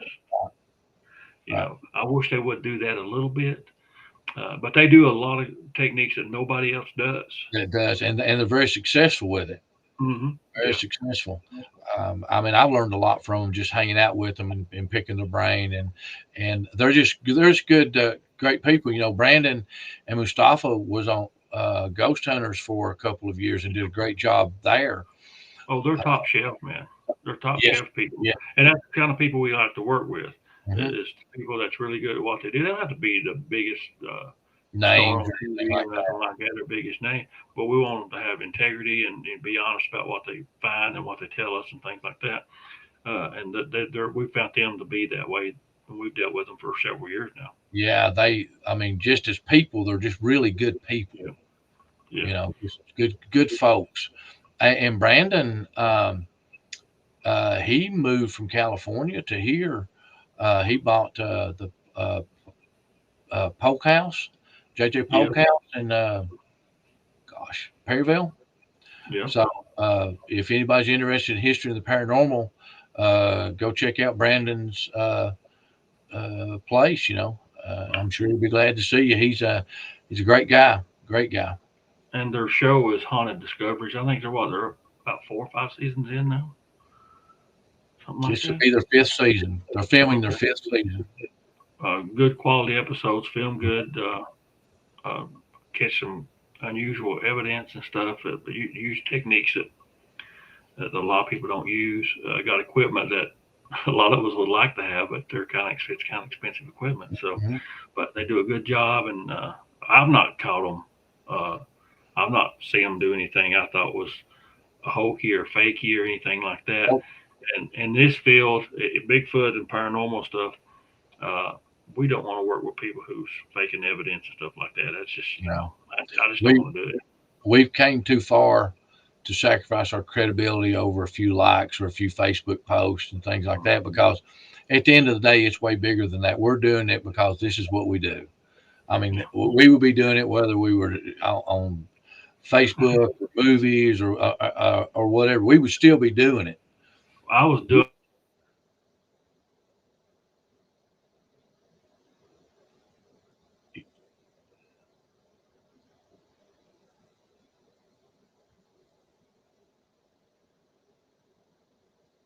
if you're there, just surf back in, buddy. There we go. Um, you're fading in and out. There you go. You're back in. Okay, to me, it was you. It was gone. Ah, Yeah, uh, but yeah, we've worked with a lot of people, and these guys are good, and uh, you don't have to fake evidence. mm-mm. Uh, and like I was saying, I was doing this before there really was the internet. Uh, there was some forums maybe when internet first started. You had a few paranormal forums or Bigfoot forums. You could type out a few things, but you really couldn't share videos or much or anything like that. So, like you said, we would be doing this if there was no internet, just for personal knowledge and growth and trying to Yeah, find out. we do a lot of things besides paranormal and Bigfoot. We do history, we do UFOs, we do anything interesting, ancient civilizations, giants. It doesn't matter if it's interesting. We're there. Missing person cases interest me a Oh lot. yeah, I've helped look for some missing people, and some of them still not been found. Uh, you think they're, of course, they was probably murdered or yeah. something bad happened to them. Uh, but I enjoy missing person cases where odd things happen, and I do too. A lot of true crime. We have lots and lots of stuff we can do with true crime. We have everything from feuds and again, I want to thank Miss Connie for the help with all that. I mm, mean, we have. I'm not going to say which feuds that we have because a lot of times nefarious investigators will take what we're doing or working on and try to run with it. It could beat it to the punch, so to speak, but sure. they'll leave a lot of stuff out. But we have a lot of things uh, in the works that we and stuff that we can be working on. Very interesting things. Okay. Well, excuse me. Before we close out, I've got a couple things I want to plug uh, that people might be interested in, and one of them is the Black Mountain Monster book that you and Darla wrote. Uh, Yeah, I'm the good should looking be, one on uh, man, for me, the better looking one's on the left, man. But it's a good book. You can get it on Amazon, of course. I think there's even is there ebook, paperback? Is it on audiobook? I can't remember. There's so many on audiobook anymore. but it's a But great book. We good book. A lot of cool stuff in it. mm, Uh, I wanted to plug there. So, and there's one other thing I want to kind of hit a little bit. If I can oh, find it. hold on. Are you there? Yeah, Okay. There we go. Yeah. out in Harlan County, check it out as well. Yeah, another good Play up book. with all your better bookstores. Yeah. I do want to plug this last thing here. I talked about it for a long time, the Mysteries Unlimited book. I really Hmm. wanted to do a magazine when I started, uh, but the format and it just took too long to do. So I done a book for them, and it turned out okay. I think I don't remember how many pages it is. A lot of interesting stuff. It's not just Bigfoot and aliens. It's got all kinds of stuff in it.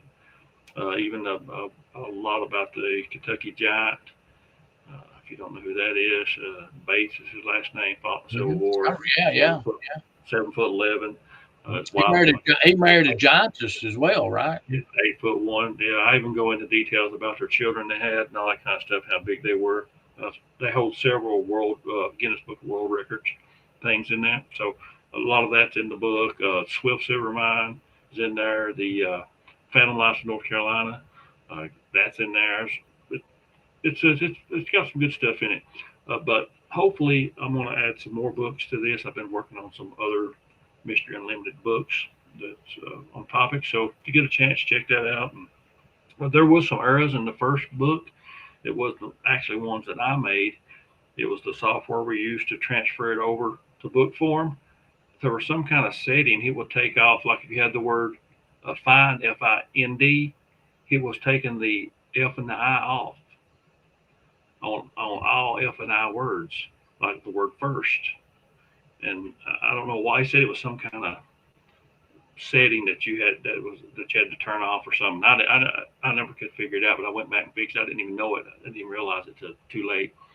Uh, and so I went back and fixed that recently. So it should be good to go now. But if you get a chance, get that book, check it out too. I think it actually is on audiobook. That one is. But Tony, this has been a good time. We've covered a Yes. lot of territory. I don't know exactly when we'll have another show, but I would like to do more. Sure, I'll help in any way I can. Leo I was trying to get Leo involved. I know he's got some things going on right now. He was going to monitor the chat for us, but he didn't get back to me. I don't know really why, what happened. Mm-hmm. Yep. I don't think you. We might be getting him to do some co-hosting with us too as well. All right. It's just according to how things are going with him. I know. It's really credible research. Leo's got a lot of good stuff, man. Oh yeah, his book. I don't know if people read it or not. Sasquatch Family Ties. Excellent book. There's information in there that a Bigfoot researcher will go their whole life and never figure out, because he's had the experience out there doing it. And what's unusual, well, I guess it ain't really unusual.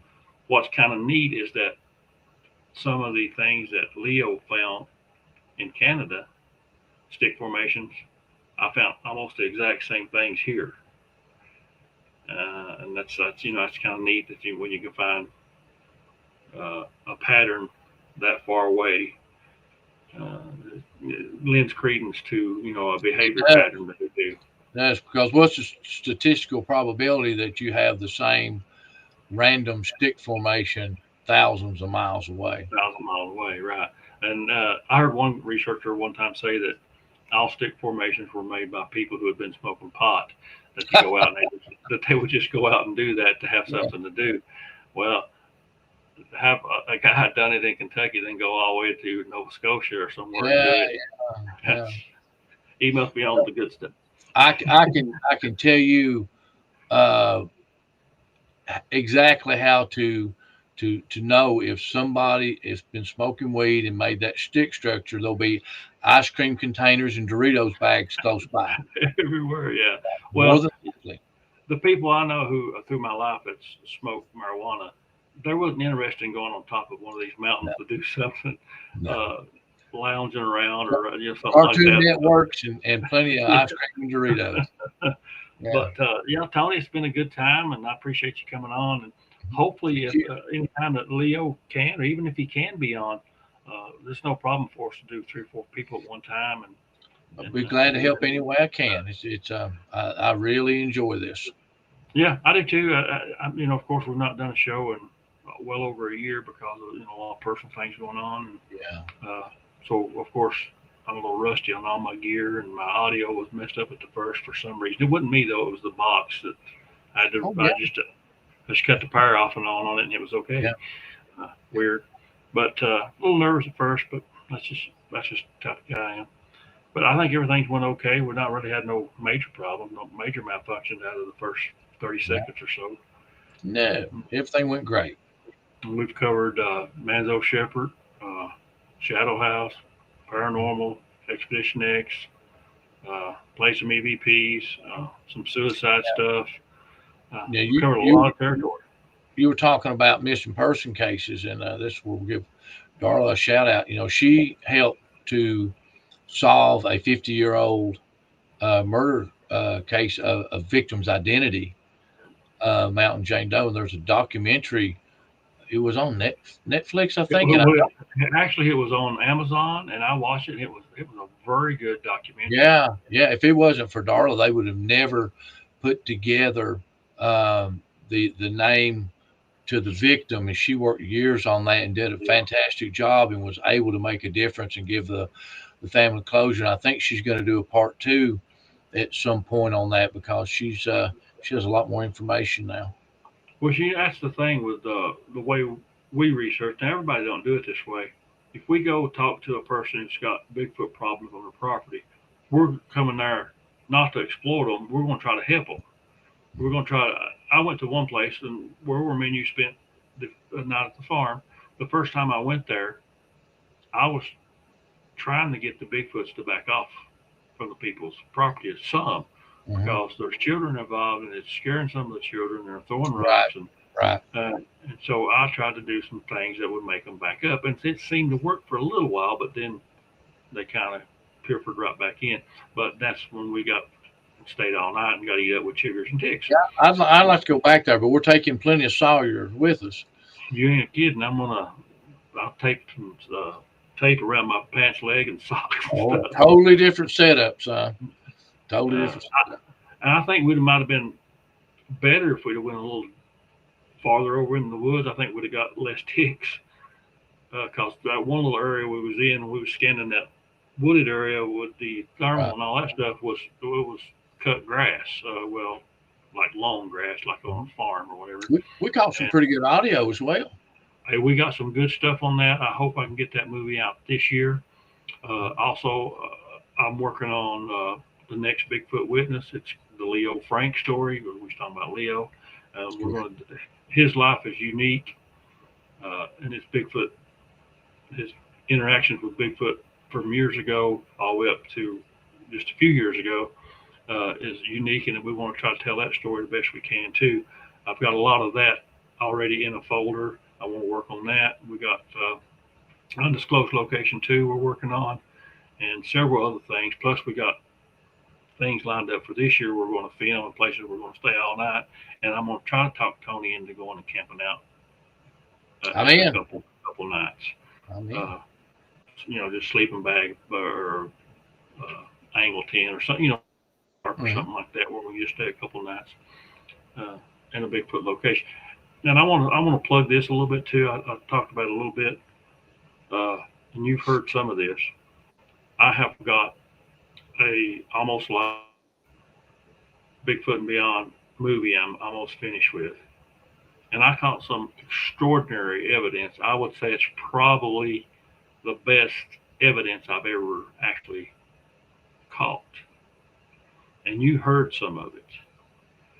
And I think people will be in awe. At first, they're going to say, there's no way.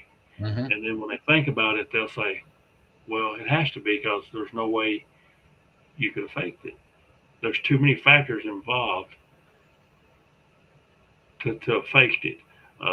People understand more once it comes out, but I got some other stuff in that film too. It's kind of interesting. It's kind of a laid back kind of film. Some of it is just some going to some interesting locations, and my wife's in it with me, and finally getting her on camera a little bit. She's kind of shy and stuff. She's a sweetheart. Robin is a really good person. But she's been real good to help me with my mom, and on days like today, because my mom had the swallow test, and I couldn't.